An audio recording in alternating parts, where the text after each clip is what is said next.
an undersized, awkwardly slow, roly-poly. This is the visual that I would use to best describe middle school me, which is not very flattering. No, it is not. And around this juncture in my life, I was getting into paintball. One weekend, me and my friend Wesley decided to hit up the paintball park. But this was the place to go if you wanted to play paintball. I always brought my semi-automatic Piranha. It was a decent gun, you know. It was pretty decent, except for the minor detail that, you know, it never shot straight. It couldn't shoot straight. Wesley always brought his pump-action Titman, which is almost too crappy to even mention. But I should mention that he had the agility of a hammock, and he had a head shaped like a vertical watermelon. He was odd.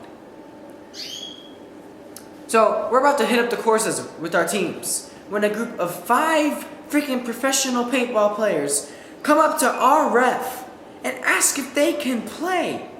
Play? Freaking play? My group was compiled of a bunch of recreational individuals who had never played high-velocity paint swapping before.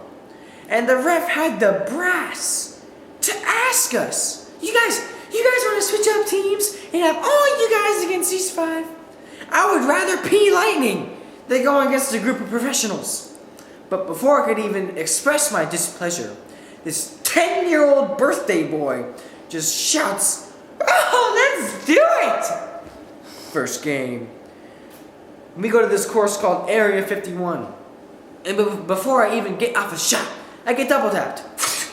First hit, straight in the freaking mask. Headshot. Second hit, I get hit in the hard candies. Straight hit, direct hit in the hard candies. I just wanted a fun-filled day of paintball. I didn't want to go against SEAL Team 6. Everyone was slaughtered. Second game, we go to this course called The Jungle.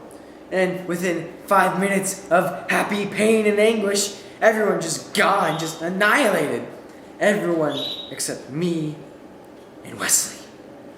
They were about ready to cross the stream that separates us from their base, when something just blasts out of the water. A hurling mass goes shooting out of the water. It's a freaking 6'2" professional paintball player. Guy has a snorkel in his mouth. A snorkel. A freaking snorkel. This guy was waiting in a body of water for who knows how long. For how long was he waiting there? So he takes off his burrow plug, right? And he lights me and Wesley up. I'm talking over 20 times. We freaking hit the ground. And he's still shooting. He's still shooting us because he has automatic guns. So he's just mowing us down. So I stand up, and I'm heated, because you're only supposed to shoot the guy once. One freaking time. So I look up to him and I say, "Dude!" Yeah, that's 14-year-old me. "Dude! You're not supposed to keep shooting! Dude!" So he returns with, "It's part of the game. If you can't handle the pain, don't play." 14-year-old me had no comebacks. I had nothing. So I used one of my mom's. One of her comebacks. I look at him and I say, "Well, it's not! And it's gonna come back and bite you in the butt, mister!" It was my mom saying, you had to put mister at the end of it. So the last game goes down.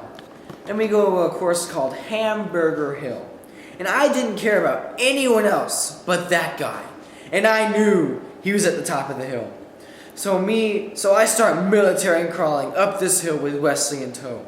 And as we arrive at the peak, I roll up against the dirt wall. And I say to Wesley, "Guy is at the opposite side of us. On the 3 count, we're going to take him down. 1, 2, 3! I tear from the wall, and I slide down on one knee. And I just start slamming the trigger as fast as humanly possible. I couldn't even see. I wasn't even sure if I was shooting him, because my mask was fogging up because of the intense plume of CO2. So I was so worried that I wasn't even hitting him. So I looked to my right, it was expecting to see Wesley. He's still hiding. He's still hiding behind the wall. I can still see his little melon head poking out of the wall, looking at me. And I just start screeching, Wesley, shoot him! And he gets out, and I scream, yes, Wesley! And he shoots me in the thigh. And it didn't even break. And it hurts like 10 times worse when they don't break. I just scream, son of a Wesley! And I turn back to Tool Bench. And it takes me a minute to realize what happened. Every single shot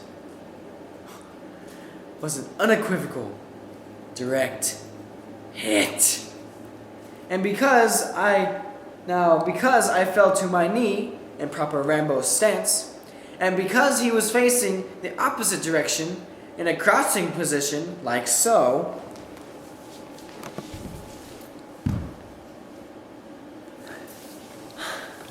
I must have shot his butthole like 30 to 35 times.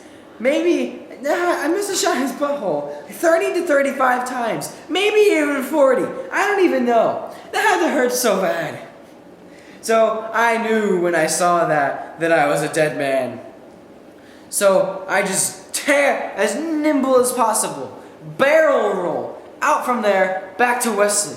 And I grab him by the turtleneck and I scream, we gotta go! We gotta go, Wesley! So we just start tearing cheek back down to the holding pin where they're keeping all the players. And about that time, Tool Bench is walking down the hill, grabbing his cheek, screaming, Who did this? Someone shot me 30 times! I want to know who did this! He shoves the ref aside, and he's just staring players down. He's out for blood, and he gets to me.